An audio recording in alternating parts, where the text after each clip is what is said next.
Assalamualaikum warahmatullahi wabarakatuh.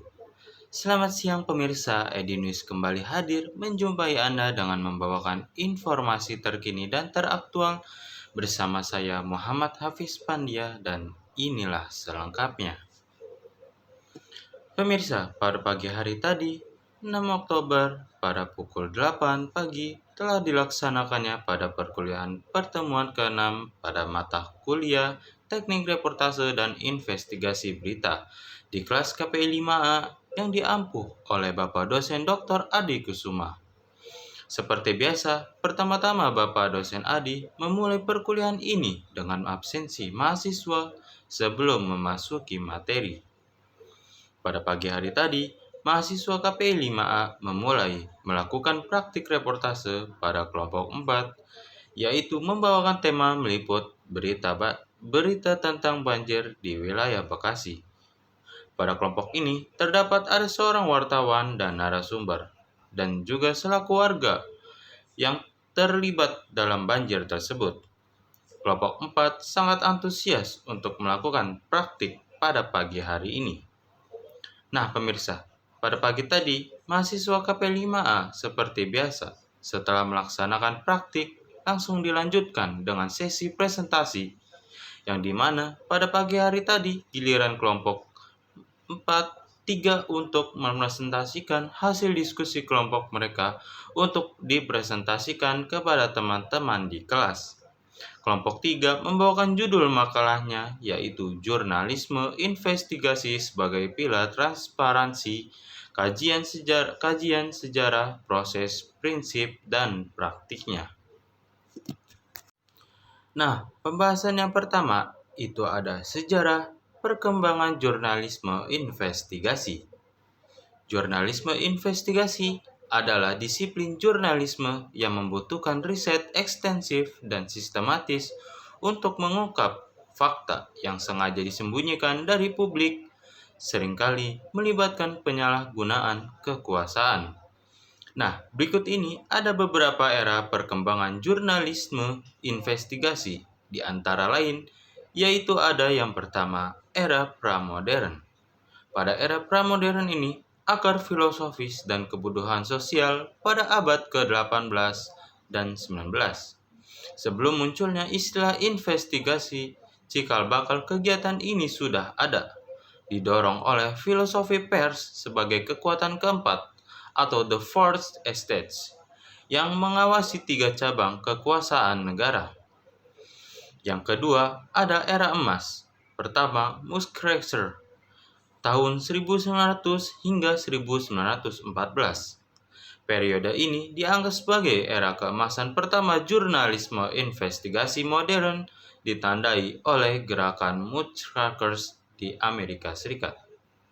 Yang ketiga, ada era transisi dan kebangkitan kembali pada tahun 1920-an hingga 1960-an. Aktivitas investigasi menjadi sporadis selama periode ini, seringkali hanya muncul di saat krisis atau pers memiliki sumber dana yang besar. Yang keempat, ada era keemas kedua, Watergate dan pengukuhan disiplin pada tahun 1970-an. Kasus Watergate 1972 hingga 74 adalah tonggak sejarah yang mengembalikan kejayaan dan legitimasi jurnalisme investigasi. Yang kelima, ada perkembangan di Indonesia atau khusus dan terikat politik. Perkembangan jurnalisme investigasi Indonesia memiliki tantangan unik karena pengaruh kuat politik. Nah pemirsa, pembahasan selanjutnya kita memasuki pembahasan tentang tahapan dalam proses jurnalistik investigasi. Nah, berikut ini saya akan menjelaskan dan menyebutkan beberapa tahapan-tahapan. Yang pertama ada tahapan pengumpulan dokumen. Pada tahap ini, seorang jurnalis mengumpulkan dokumen yang relevan dengan kasus yang sedang diselidiki. Dokumen ini dapat berupa laporan resmi atau arsip lembaga, dokumen keuangan, maupun catatan medis.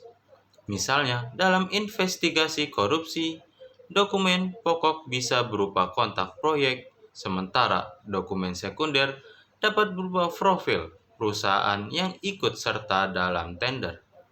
Dengan dokumen ini, seorang jurnalis memiliki pijakan awal untuk menelusuri kebenaran kasus tersebut. Yang kedua, pencarian bukti fisik. Dokumen yang sudah ada kemudian diverifikasi dengan bukti nyata di lapangan. Misalnya, dalam film kolektif, wartawan menguji sampel cairan disinfektan di laboratorium untuk membuktikan bahwa cairan tersebut telah diencerkan sehingga dapat membahayakan pasien.